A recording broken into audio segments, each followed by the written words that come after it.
দক্ষিণ ২৪ পরগনার রায়দিঘি, সেখানে বিজেপি প্রধানকে পঞ্চায়েত অফিসের মধ্যেই তালাবন্ধ করে রাখলেন তৃণমূলের নেতা কর্মীরা এবং পঞ্চায়েত অফিসের বাইরে বিক্ষোভ দেখালেন তৃণমূলের নেতা কর্মীরা। বিভিন্ন ইস্যু নিয়ে তারা রায়দিঘিতে গিয়েছিলেন, গ্রাম পঞ্চায়েত অফিসে, সেখানে ডেপুটেশন জমা দিতে গিয়েছিলেন এবং সব দোষ প্রধানের। এই অভিযোগে তাকে ঘরের মধ্যেই তালাবন্ধ করে রাখা হয় দুপুর থেকে রাত ৯টা পর্যন্ত।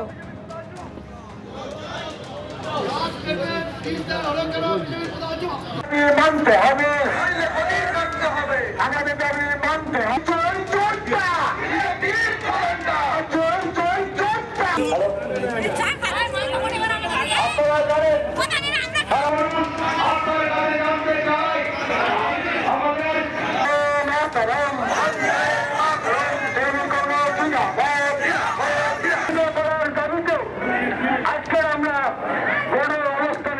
পুলিশ প্রশাসনের সামনে এসে গেটে তালা মারছে, পুলিশ প্রশাসন কোনো কিছু হয়নি।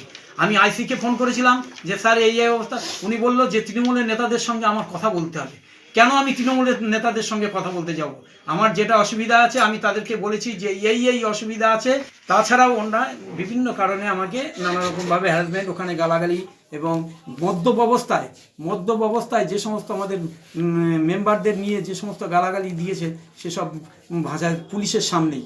সেই 2টো থেকে 8টা পর্যন্ত আমি প্রশাসনকে বারবার ভিডিওকে ফোন করে গেছি, আইসিকে ফোন করে গেছি, কিন্তু তার উত্তরে আইসি আমাকে বলছে তুই তৃণমূল নেতাদের সঙ্গে বসো। ওনারা 7 জন এসছিলেন। আমি প্রত্যেকটা ডকুমেন্টস ওনারা যেটা চাইছেন সেটা বার করে দেখাতে হঠাৎ বলছে ত্রিপলের মাস্টার রোল না পেলেই আমরা বেরিয়ে যাব। এই মতো অবস্থায় জয়েন্ট বিডিও সাহেব এসেছিলেন। জয়েন্ট বিডিও সাহেব বললেন যে আগামী 3 দিনের মধ্যে সমাধান সূত্র বার করবে।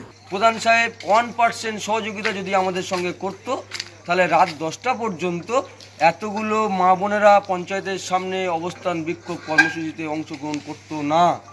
প্রধান সাহেব ওনার মানসিকতা এতটা খারাপ আমরা লক্ষ্য করলাম। এতগুলো মানুষ রাস্তায় খোলা আকাশের নিচে কুয়াশার মধ্যে অবস্থান বিক্ষোভ কর্মসূচি পালন করলো 4:30 থেকে ওনার উত্তর দিতে না পারার জন্য। উনি একবারের জন্য এসে সেই সহনশীলতার মানসিকতা উনি দেখালেন না, উল্টে উনি এখন আমাদের উপর দোষারোপ করার চেষ্টা করছেন। এই রায়দিঘি গ্রাম পঞ্চায়েতের বিজেপি পরিচালিত প্রধান যেভাবে আজকে রায়দিঘি মানুষকে অপমানিত এবং রায়দিঘি মানুষকে হেনস্থা করলো, বাকি 10টা গ্রাম পঞ্চায়েতের প্রধান আমি দায়িত্ব নিয়ে বলছি এইভাবে হেনস্থা করবে না। গৌতম মণ্ডল আমাদের প্রতিনিধি রয়েছেন আমাদের সঙ্গে টেলিফোন লাইনে। গৌতম, বিজেপি প্রধান, তাকে দুপুর থেকে রাত 9টা পর্যন্ত অফিসের মধ্যে তালাবন্ধ করে রাখা হলো। এমনকি প্রধান বলছেন পুলিশের কাছে সাহায্য চেয়েছিলেন, কেউ সাহায্য এগিয়ে আসেনি। ঠিক কী কারণে এমন ঘটনা? তৃণমূলের কি সাফাই? দেখো অভিযোগ, ঘটনাটা দক্ষিণ 24 পরগনা রায়দিঘির যে পঞ্চায়েত রয়েছে, এই পঞ্চায়েত বিজেপির দখলে রয়েছে। এখানে তৃণমূল, যে বিরোধী পক্ষ তৃণমূল, এখানে গতকাল একটা ডেপুটেশন দেওয়ার জন্য আগে থেকে প্রধানকে তারা জানিয়েছিলেন এবং প্রধান সেই ডেপুটেশন 2টোর সময় 7 সদস্যের একটা প্রতিনিধি দল তৃণমূলের স্থানীয় নেতাকর্মীরা তারা ডেপুটেশন দিতে যান।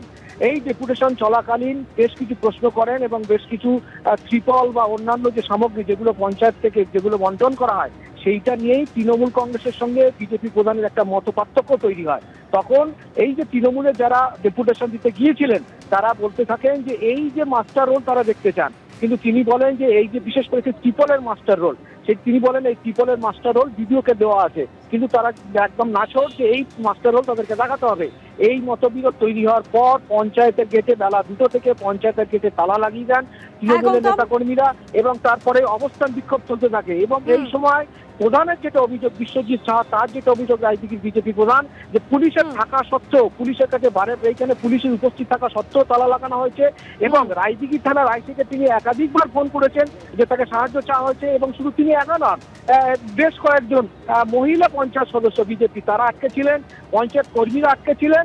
কার্যত একদম কয়েক ঘন্টা ধরে একদম তালাবন্দি অবস্থায় থাকলেন তারা। এবং তার পরবর্তী সময়ে জয়েন্ট বিডিও তিনি পঞ্চায়েতে আসেন এবং তারপরে বিক্ষোভকারীদের সঙ্গে কথা বলেন এবং কথা বলার পর আগামী 3 দিনের মধ্যে এই যে ঘটনাটা ঘটেছে তারা যে হিসেবগুলো চাইছেন সেটা বিডিও অফিসে বসে নিষ্পত্তি হবে বলে গৌতম, পদক্ষেপ করা হয় কিনা সেটাই দেখার। ধন্যবাদ।